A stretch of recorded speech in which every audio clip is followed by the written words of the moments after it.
It's a great honor to introduce Bill Leeman as one of Geosciences Advisory Board Distinguished Lecturer, Speaker. Bill obtained his bachelor and master degree from Rice University, and PhD from University of Auburn in 1974. After working at USGS and Oregon State University, he started at Rice University as a professor. And he worked there for 26 years, I think. And then he, starting from 2005, he worked for National Science Foundation for at least 7 years, I believe. Bill has been a leading scientist in petrology and geochemistry over the past several decades at least. He's a fellow of Mineralogical Society of America and a fellow of Geological Society of America. As far as I can recall, he published 223 papers that have been cited for 9,603 times. That's last week. He studied extensively on the petrogenesis of igneous rocks over a variety of tectonic, geological, and geographical settings, including Western USA, but also Mexico, New Zealand, Italy, many places. He focuses on Yellowstone asphalt, Snake River basalts, Cascades basalts, and the Pacific Ring of Fire. So today we'll introduce his work on the Yellowstone asphalt. And this is the Bill. And after his presentation, we'll have a halftime social hour. And you're very welcome. Thank you.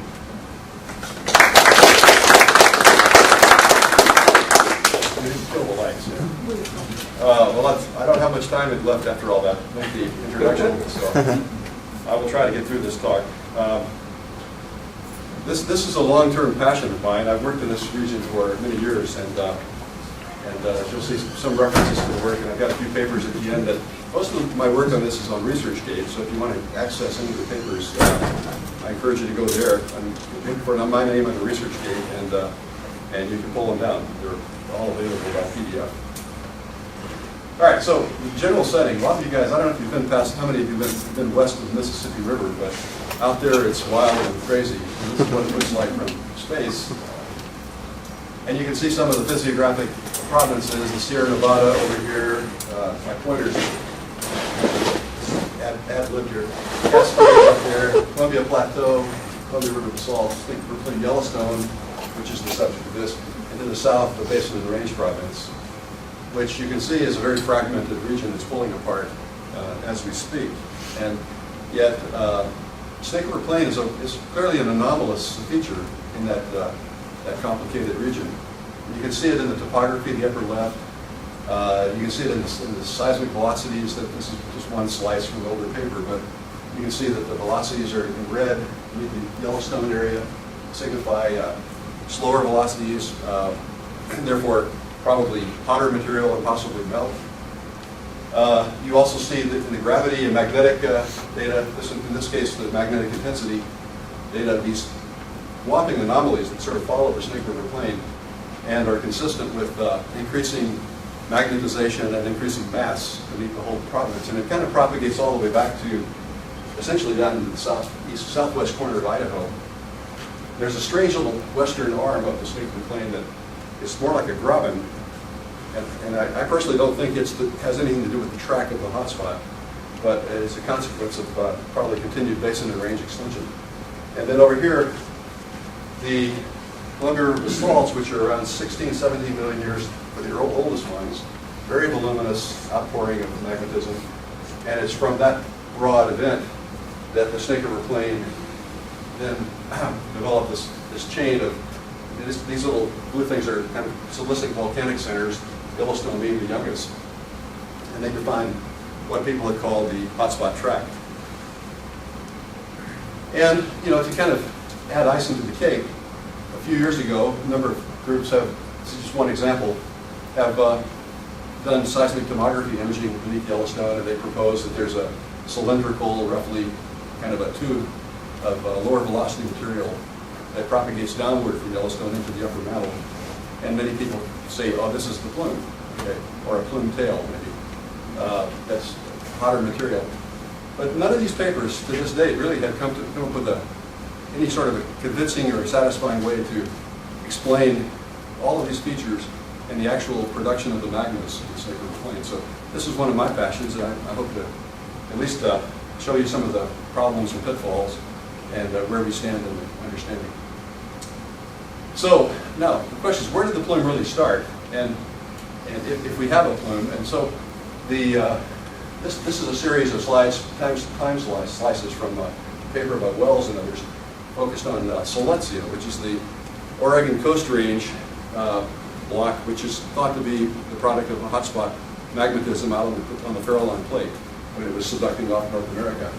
And 50 million years ago, there are volcanic edifices that were like Hawaiian volcanoes that are postulated to be, the plate reconstructions to be just off the coast of Oregon, or what is now Oregon.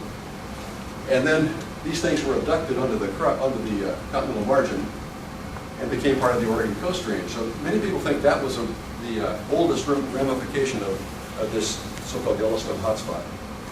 And after 42 million years, because these guys jammed up the subduction zone, the subduction zone literally jumped out to the west and started a new one, which was the subduction zone that created the ancestral and up to modern Cascades.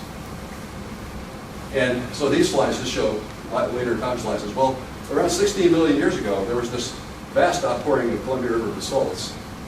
And at the same time, it's also known from paleomagnetic reconstructions that blocks in this region were rotating clockwise. And so the whole Coast Range is being essentially twisted and turned and moved northward due to oblique subduction of the what is now the Farallon and now the one that you can plate. And this is a more modern view of it. So somehow this Columbia River basalt event, maybe it's the resurfacing or the resurrection of the plume manifestations on land.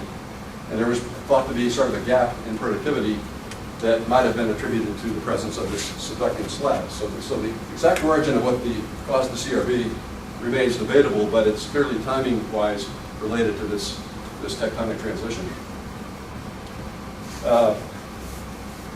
And here's the rest of the continuing magmatism associated with the actual Snake River Plain.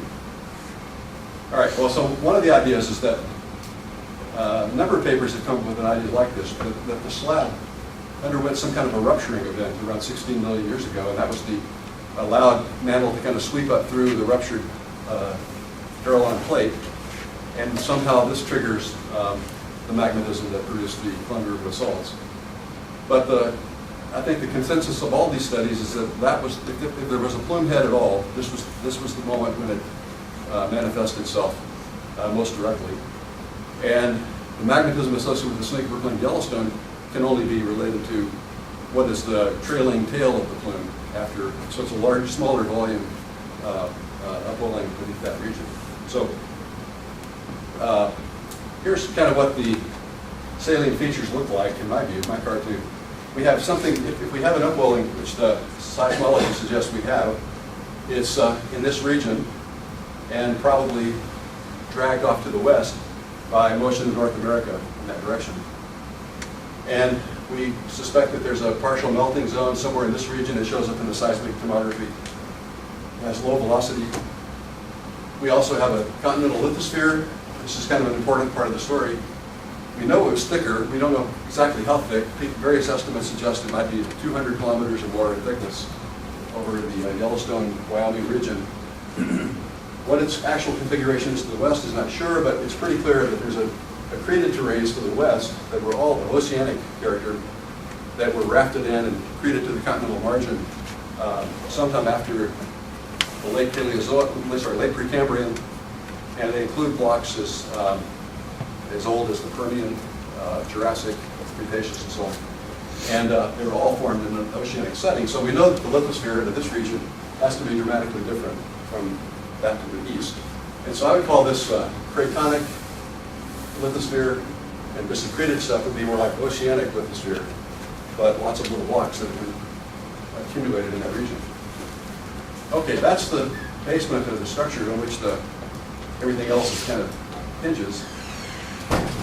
So years ago, we did some dating of these volcanic rocks, and this is the kind of picture we got. Other people have added to it over the years. But the general idea is that the oldest rocks are to the west, and we start with the Columbia River basalts at around 16 million or so, or maybe 17 in some cases.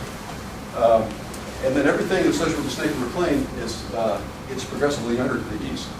The onset of volcanism gets younger to the east. And in the orange, we have the main silicic centers that were shown in those circles previously.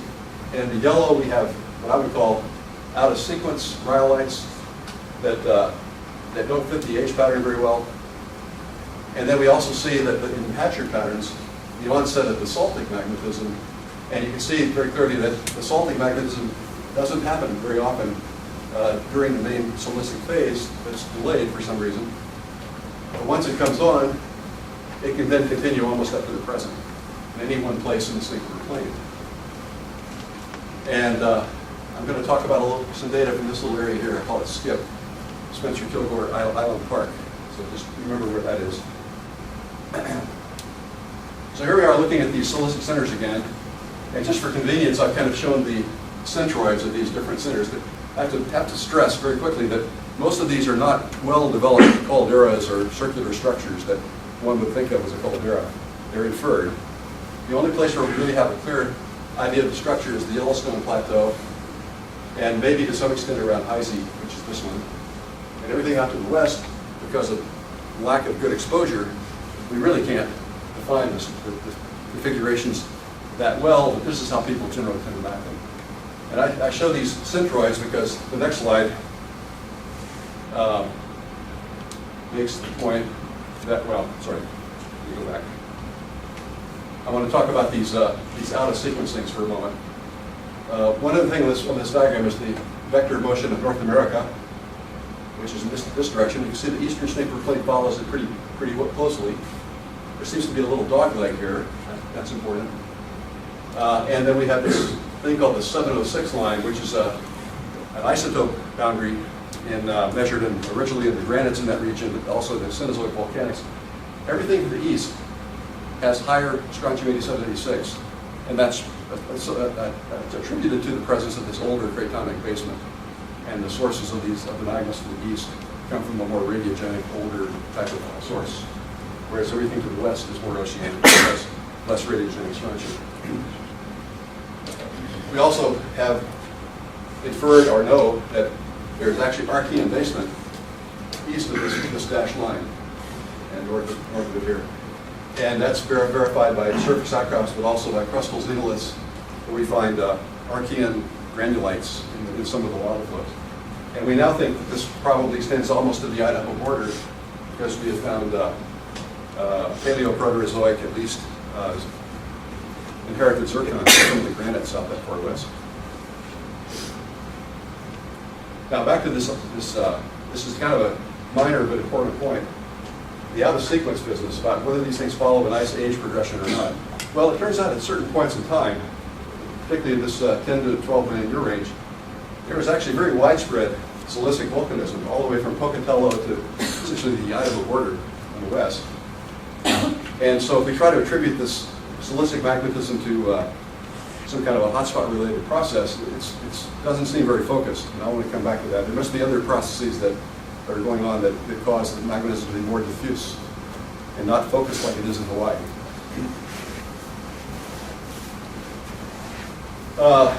This diagram also makes the point that a lot of when the basaltic magnetism started, the vents often followed or lined up along what are called rift zones, things like these, they're labeled, that are actually sort of parallel or subparallel to a lot of the major basin and range faults. And so there's some suggestion that maybe the volcanism is, the venting is controlled by pre-existing structures and is tied somehow to extension associated with the basin and range. You can see here in this Landsat photograph some of the younger basaltic fields in eastern Idaho and central Snake River Plain. This is craters of the moon, very young lavas here, 15,000 years and younger. Shoshone basalt out there, which is about the same age, 2,000 years roughly, and so on. These young fields are good examples of the modern volcanism. And then back to this little age progression real fast. The interesting thing is this dogleg that I mentioned earlier. It follows the motion of North America to about this point, and then the centers kind of veer off to the west.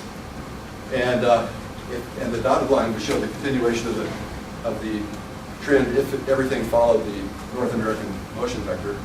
So the offset, this is very speculative, but the offset is about 65 kilometers, give or take, near the western Snake River Plain.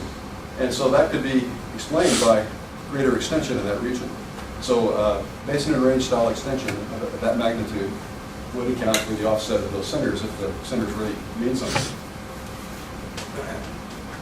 So now, what do some of these rocks look like, and where did we work? We did a lot of work in the western Snake River Plain, and these show a few little snapshots around the map showing what some of these rocks look like. Various voluminous ash flow tuffs and rhyolite lava flows.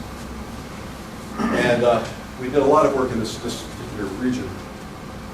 And this is an example of the type section of this particular set of ignimbrites. We call it the Cougar Point Tuff. And they range from about 12.7 to 10.5 million years. But then the magnetism associated with this center continued on up to almost 8 billion years before it became dominantly basaltic. But these are the kind of units we encounter in that region. They're spectacular.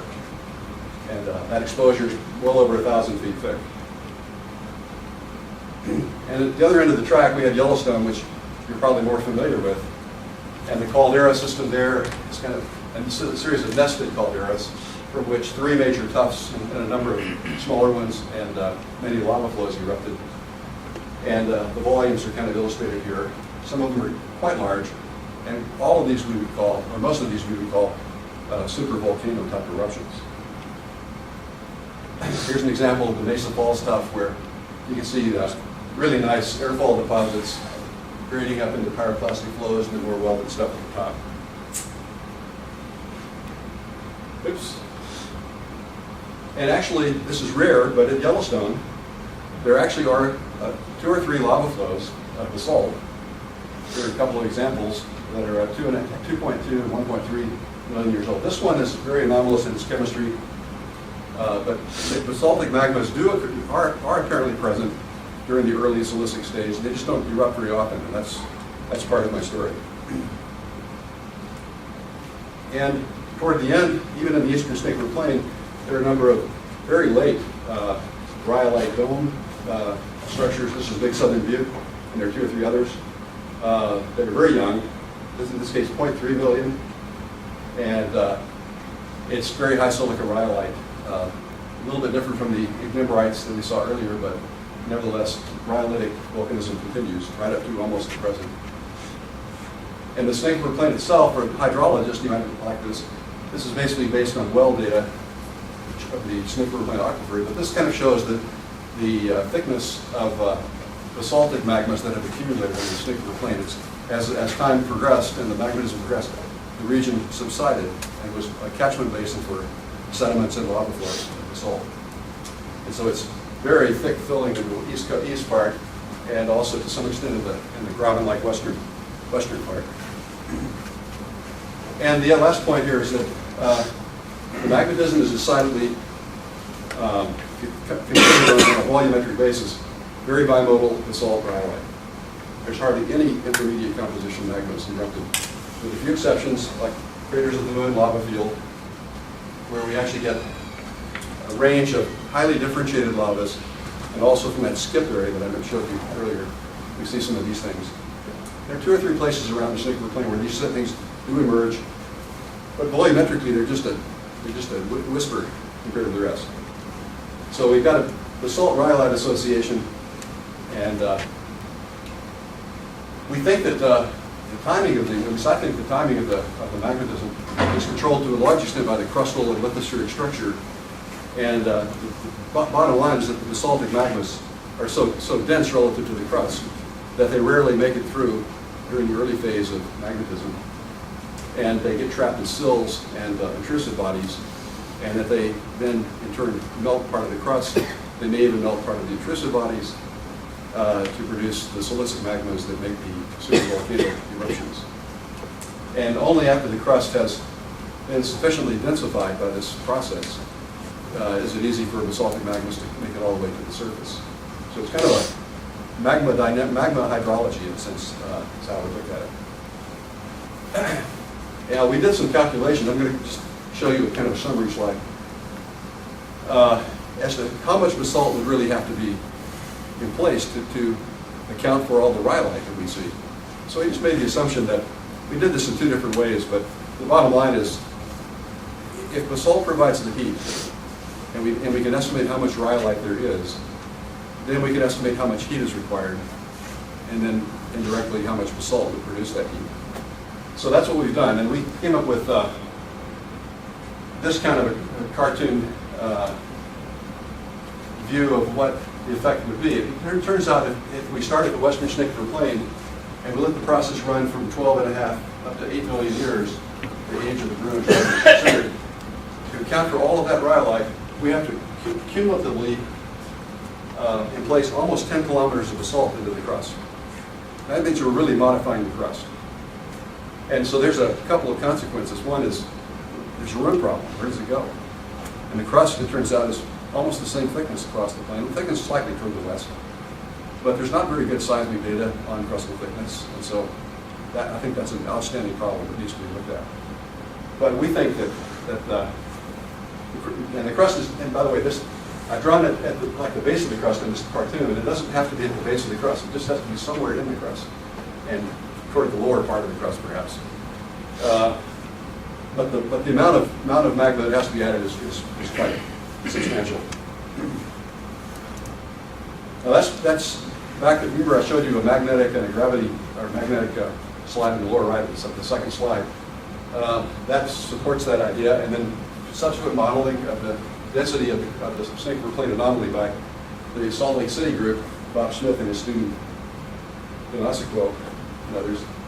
They come up with a very similar view, except that they can say that densification is really kind of in the upper part of the crust rather than toward the bottom.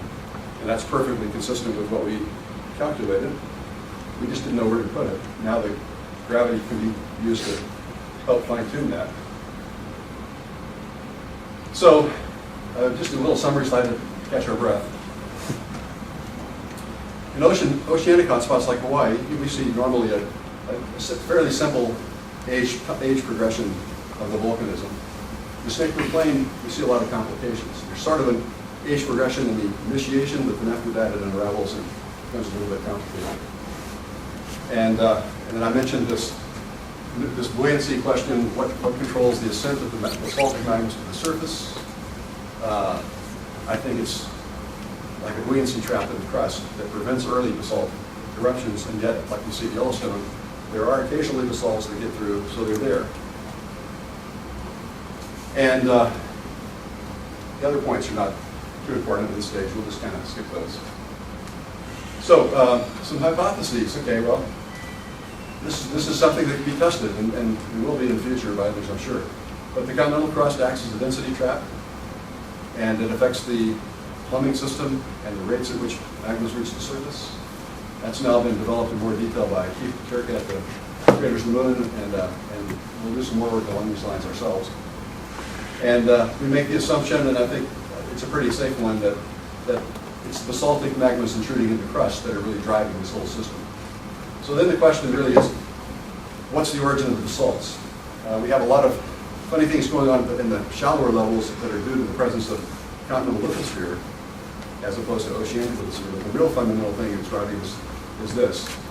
How do the basalts form? And so I'm going to talk about some estimates here. Well, I've already talked about the volume estimates to some extent, and we'll get to some of the geochemistry and other things. So here's a view of how this process works, I think. When a basaltic magma rises, it reaches neutral buoyancy at some point, so at time A, it stops. And when that solidifies, the crust in that region is denser than it was before. So the next batch in its tail rises to a shallower level on the top of the first one. And that process continues, so it's kind of loading the intrusions at the top rather than the bottom. And so as a result, the intrusions should get younger and progressively shallower within the crust. And this because all the heat is continually being added to the top. It's a much more efficient way to get the crust to melt and generate silicic magmas. So these are the stages. Basically, basalt's intruded, rhyolite forms with partial melting. Some of those rhyolites may segregate and move to shallower levels. So we can have a set of tiered reservoirs for the rhyolite. And then the eruptions then can tap multiple strata within that tiered system. I think that's a reasonable way to look at it. When we look at the data from the Bruno Jarvis Center, just looking at age, they're getting younger to the top versus several parameters, silica, titanium, neodymium isotopes, and so on. There's very, very nice age progressions that suggest that the magmas are getting more mafic in a way, lower silica content toward the top. And even the neodymium ratios are getting more like the basaltic range, which is up here, as mentioned. Interestingly, the strontium data show just the opposite. They get more diverse, more radiogenic toward the top. So it's not a simple mixing or anything like that that is causing that transition. But these patterns provide us some clues as to what is happening. And here's just kind of a summary diagram that I think kind of lays out two alternatives and allows you to see how the data look. The first is, are we fractionating basalt to generate rhyolites, or are we getting mixing between rhyolite and basalt? And if that were the case, we would expect to see some kind of a pathway between rhyolite and basalt. It's more or less along a mixing line, something like this. Both processes would be similar in this diagram, these diagrams. And they don't really fit the pattern in the rhyolites very well. It's not a very clear pattern, but it seems to go off in this direction and up here. And so what the easiest way to explain this is that we're not really mixing basalt into this to produce the rhyolites. Why are they getting more mafic as a function of time? It's a process of melting something that's more like a differentiated product of the basalt. And these are actual lavas from the skip area that I mentioned. And these are very clearly fractionation products. So melts at the end of the fractionation steam there would lie pretty much on the projections of the rhyolite trend. Certainly be consistent with a potential mixing component to produce these rhyolites. So we're getting a juvenile component, but in a roundabout way. It's not coming straight from the mantle. It's coming from differentiation of basalts or remelting of the earlier basaltic intrusions. And that would be one way to explain the trends we see here. Okay, enough of that. So there's several ways to looking at the origin of the basalts. Well, do we have an upwelling plume that is actually producing melt? And so there's one really important physical constraint. If the lithosphere is thicker than about 100 kilometers, normal mantle material, even hot material rising under such a condition, will not get shallow enough to actually cross its solidness. And so and in those conditions, you wouldn't produce any melt at all. You might bring some heat, some hot material up to heat the lower part of the lithosphere, but you wouldn't produce any magma. Okay? The only way to change that is to make it extremely hot. We can test that idea. The plume could contribute heat. It might even contribute volatiles that are outgassed. And we'll see in a little bit. Helium is a good example that might possibly be brought in this way. But if melting did occur, we would expect to get melts that look a lot like oibs and warbs from other rocks from other hotspot regions of the world. So these are all things we can look at. The second possibility, are we melting part of that thick continental lithospheric mantle? This is actually my favorite position, but if that's possible, but there's some problems with it too. If the lithosphere is really refractory, like many people think lithosphere is, then it might be hard to get any melt out of it. So the only way we get any melt is support to somehow be refertilized before this process, this event occurred. It's also possible to melt hydrated mantle from, for example, from the subduction system that preceded this period of time. We could have hydrated part of the mantle, and that would have a lower melting temperature. That's a possibility. But when we see melts like this, they're usually lamproitic, which means think weird alkaline rocks. And another way to get melt is if we actually have some kind of, like I said, refertilization, and I think of it in the form of dikes or sills or streaks of mafic material from earlier magmatic events that would be relatively fertile compared to the predominant prudotite in the lithosphere. And so they would actually generate basaltic melts, and I think there's evidence to support that idea. So if plume melts form, to explain the chemistry that I'm going to show you, you have to systematically modify the melts that are produced to, for example, by some kind of contamination process. And there are problems with that. Another possibility, we haven't explored it entirely, is whether we're melting a hybrid source that maybe includes some delaminated lithospheric metal mixing in with the upwelling deeper metal, and maybe that's a possibility that we need to consider. But I will skip it today. Now, this slide didn't come out very well, but this just shows some typical data for the single plane basalts. Many of them are quite magnesium. You can see these get up over 10%, very high in chromium and nickel contents, but there's a whole spectrum of basalts. The rare earth patterns, look at these two solid lines here. Those are Snake River Plain, and the guys with little X's are, just for comparison, some data from one of the Hawaiian islands. But the important point here is that these have such remarkably flat rare earth patterns. And one of the key things, we did some detailed modeling, which I don't have time to discuss much, but these data could be explained, and you take the rare earth data and look at certain ratios, and we can model and show what the melting processes might produce. So these curves are basically different types of sources that are being melted, and here are the data for the Snake River Plain. And the key thing is that there's very little heavy rare earth depletion, and so we can pretty conclusively rule out significant garnet in the source, which means that melting has to be really shallow, on the order of less than about 80 kilometers to explain that, the rare earth data. So that's an important constraint. The helium data, okay. We did a study, a few years ago, and we can see that whereas everything to the west has kind of normal helium-3 enrichments, we use this thing called RH, it's a helium ratio relative to atmosphere. Numbers in the range of, say, 7 to 9 or 7 to 8 are kind of typical of morbs and oceanottic basalt, well, ocean morbs and interplate basalts. They're actually even lower down in the base of the range. But in the Snake River Plain, we actually do see high helium-3-4 ratios. They get up to almost 20 times the atmospheric ratio. This is really high, and it really matches with data from Hawaii and Iceland. And many people have said this has to be a plume signature. And the question is it really in a melt, or is it coming as a separate gaseous phase? That's the question. But they definitely show an anomaly. That's important. Here it is, just showing another way. The position east-west against the helium-3-4 ratio. So you see these high values at Yellowstone.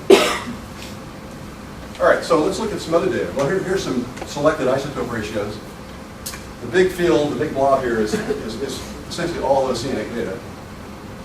Things that would be considered possible for plumes, okay? And the Snake River Plain data, by and large, lay way down on an extreme and even outside the range of most of the oceanic basalts. There's a little overlap here. These guys with the little, I call it the northwest Snake River Plain, are getting over into the area where we're near the 706 line, and I think we have a different mantle source coming in, and it's very similar to the Imnaha basalts of the Columbia River basalt. Well, there's actually heading in that direction, if you would, like an Imnaha type composition, like a CRB composition. And then for comparison of these factors also show kind of Hanen and Graham's C component, which they postulate is a common end member in a lot of plumes. And it's just there. It's in the middle of the oceanic range. So we see that these guys are extreme, and they're quite different from most oceanic basalts. And that shows up in other diagrams, the same picture here. And if we just take data from one lava field, this skip area that I mentioned earlier, we find that it's too complicated to explain all this, but I'll just take one diagram. Let's take this one here. Look at the strontium ratios as a function of the magnesium number in those melts. So they get more fractionated to the left. And the open squares are the most primitive basalts in that lava field. They're all olivine furic basalts. And they're very coherent in many respects in their chemistry. And they kind of show the most fundamental basalts in that field. And that here are the most evolved ones. And you can see there's essentially no change in the strontium ratio, even though these are highly fractionated. So they're not really picking up a lot of crustal contamination. The only things that show much contamination are up in the top, up here, which are actually xenolith-bearing lavas from that same field. And so they probably have been contaminated. That's where contamination would take you. We'd say that most of these guys don't really show much of an effect. Now the Narrows basalt in Yellowstone is odd in another way. It's a different story. I'll talk about that later, or maybe some other time. And then this yellow field is just all other data from Yellowstone. But this one field is clearly post-dates the silicic phase, and we don't, even though we see contamination can occur, most of the lavas their isotope ratios stay pretty rock solid. And that's true for neodymium, for lead, and so on. A little variation there, but now if we take all these data from the snake-reclaimed basalts and look at them in detail on a classical lead 7464 plot, the advantage of this plot is that the numerators for both ratios are from uranium decay, and they can define lines on this diagram that are age significant. So if you see a strong linear correlation like this, it turns out we can calculate an age from that, and the age turns out to be 2.5 billion years, which is the age of the Wyoming Craton, the youngest rocks in the Wyoming Craton. And I would suggest that's a possibility that we really are melting old rocks. It would be totally consistent with lead composition. Haanen and Gervais and others have argued that these are all the product of contamination, and that, and I'll show you the next slide. Their sort of model would be, look at the same diagram down here, and they would say that the Imnaha composition, which is their best idea for a plume composition in the CRB, or the receipt component over here, is mixing with something out here above the array. Every one of these points on the array would have to be the product of a linear mixing, and you'd have to have almost precisely the right amount of mixing occurring in each of these positions along the line. But the odds of that happening to me seem almost impossible.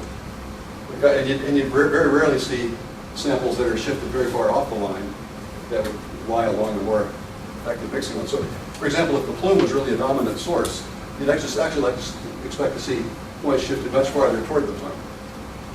And that's, I would say, not evident in the data. And where we see all this crossover in here, well, this is the CRB field, and these are lavas from the, let's see, these are west of the Idaho, right along the Idaho suture zone. So we're kind of in a transition zone between the old Craton and the accreted oceanic terrains. Everything in here is kind of occurring where the two terrains are juxtaposed, and we know that there's possibilities of mixing going on there. But mixing is probably the case for these guys, but it really doesn't seem to be evident in the rest of the array. So I would argue that this is a hard thing to interpret in terms of just simply contamination. Okay, looking at the chemistry of the basalts, one thing that the snake-reclaimed wall basalts have in common is a slight enrichment in barium relative to fields for OIB and mortar. So there's something has gone on to modify the source in terms of barium. But when we look at other element ratios, and we just look at elements here, look at potassium and zirconium, we find that if you take the data for ocean island basalts, they pretty much lie in a field more or less along here. Snake River Plain basalts actually define a pretty nice field off to the right, and almost every postulated contaminant that people have proposed, lamproites from like Lucite Hills, things of that nature, all the rhyolites at Yellowstone, upper crust, and so on, lie on the left-hand side of the OIB array, which seems to be totally opposite from what you'd expect if we have any contamination occurring. So I would say that these data do not support contamination either. And finally, another interesting diagram. We know that Snake River Plain basalts have elevated strontium ratios. The parent element to your strontium-87 is rubidium. So if we had a high strontium-87-86 ratio, we'd expect to see a relatively high rubidium-strontium ratio of the source. Well, strontium is affected by melting and fractionation, so I normalized rubidium to hafnium, which is another highly incompatible element. So we just look at rubidium enrichment. And if we normalize this to primitive mantle will lie along this line here, where it's 1. And what you find is that, like more, quite a few of the Snake River Plain basalts, which fall in this area, are actually rubidium depleted. So they've developed high strontium-87-86, but they have a depletion in rubidium. The only way that could happen is if they've had a lot of time for the source to be separated from the normal evolving mantle and develop these radiogenic isotopes. So an old source is consistent with these data. And then, back to contamination, everything that we might think of as a reasonable contaminant, the lamproites, Yellowstone rhyolites, crust, all these things lie way over to the right on this rubidium-hafnium scale. And adding those things would certainly not explain why we have actually a depletion of rubidium for this set of data. So those are my arguments against contamination. Back to the lithosphere lid problem. Just a quick illustration of this. If we had a mantle rising from deep in the mantle with a potential temperature of, say, 1,500 degrees Celsius, that material would follow it in the dashed line. And if it's hot enough, you can see that it would actually cross the solidus and melting curve. But if it's a cooler temperature, mantle material rising along this adiabat would encounter the base of the lithosphere. I've drawn it only 100 kilometers here. And so if that were the case, melting, it would never reach the solidus, and so melting would not occur. If the lithosphere was even thicker, and let's say more than 120 kilometers thick, even the hot mantle would have trouble melting. So that's kind of the essence of the argument, that if we have a thick lid, it makes it difficult to melt the upwelling mantle. So we did some calculations to figure out what is the temperature of the source. And we did this by taking primitive Snake River Plain basalts, the ones that were in black in that earlier slide, and adding olivine incrementally, equilibrium olivine to these compositions until we got primitive melt compositions in equilibrium with specific Mg number sources. And in this case, we picked 89, 90, and 91 for the Mg number, which are sort of typical mantle Mg numbers. And then we used those in an algorithm to calculate pressure and temperature. And these are the results. We wound up with a series of solutions. Each point represents a different lava. But the groups, so for the FO90 group, it's kind of in this range. I would call it kind of the sweet spot where most of the solutions lie. And that would be consistent with the salts segregating from a mantle at about this pressure and about this temperature. So right over here. So and an adiabat drawn to that point will follow a line like this, which is what we've labeled as SRP. And we get an adiabat that's around 1430 or so. And for comparison, doing the same approach, the other hot spots that we looked at, are two of them were Iceland and Hawaii. They're substantially hotter. And this turns out to be a similar kind of line for Board. And so we would say that Snake River Plain mantle is maybe a little warmer than typical Board or ambient mantle, but it's certainly not hot enough to overcome the low ceiling problem. and certainly not hot enough to even match the Iceland or Hawaii cases.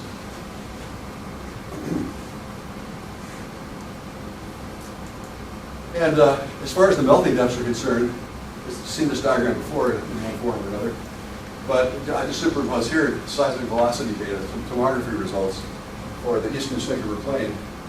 And what we find is that the maximum anomaly for the S waves is, or the S waves, is shown by this red curve, and it's clearly large enough to be consistent with melting.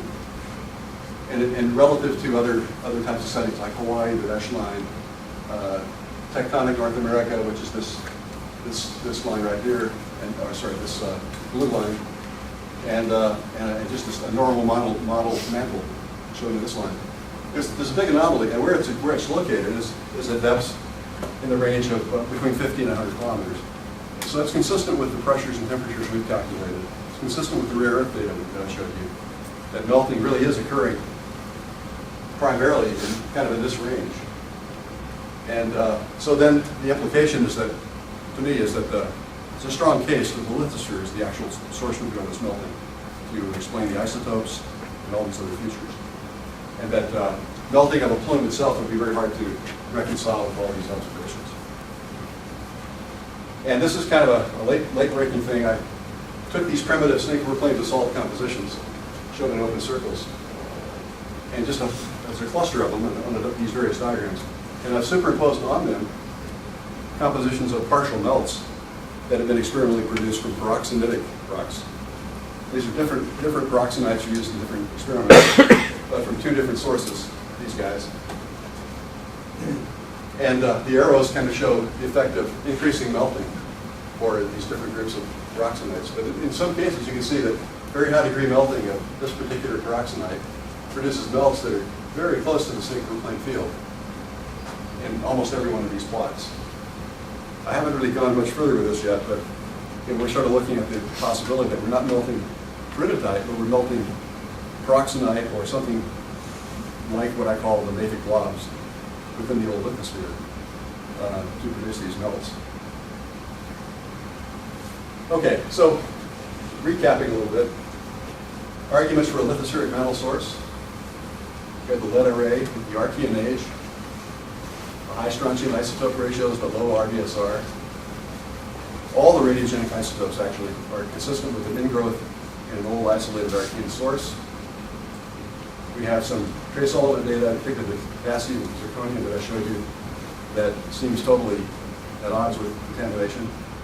The flat rare earths, shallow melting. The helium-3 is the one thing we don't explain very well, and the only way to reconcile it with the lithospheric source is for the helium to come in from the upwelling plume as a separate gaseous phase, maybe carried in CO2 or some other outgassing gaseous component, but in the absence of actual melt or significant amounts of it. If the asthenospheric plume is involved, I would conclude that it does not contribute a very significant part of the melt to these volcanoes. Okay, and this is kind of, I think, the last slide, really. I don't need to repeat all those. I'll just open up for questions. You may have, oh, actually, one more thing. If the lithosphere mantle is the source for these basaltic magmas, one of the things we notice is that the isotopic characteristics, like the high strontium ratios, are everywhere very closely associated with known or suspected presence of Archean basement. We saw it very well in the western Snickerver Plain, where there's a sharp contour of discontinuity of isotope ratios. We also see it elsewhere, even in southeastern Idaho, and to some extent to the north. And so one idea is that we have a very high melt productivity in the Snickerver Plain. And so the real fundamental problem here to me is how do we explain the high melt productivity in an old, presumably not very rich lithospheric metal? Well, it may be that there is, in fact, some kind of a correlation between just the Archean part of the mantle and fertility. And when we step off the Archean, we go down to the base of the range, we go into Proterozoic mantle domains, or to the north, same thing. The productivity could be a function of, what lithosphere is we're really sitting on. So there could be some spatial control by just the composition, and I use the term fertility, the ability to produce milk in our various mantle domains. And if you think about the tectonic accretion of blocks to form cratons, every block has if it has a different crustal history, it also has a different mantle history. So what I'm proposing is there could be a lot of these variations in the regional patterns could be attributed to fundamental differences in the mantle as we cross these boundaries. Okay. There are just some publications that examples that I kind of referred to some of this work. I'll stop. Any questions?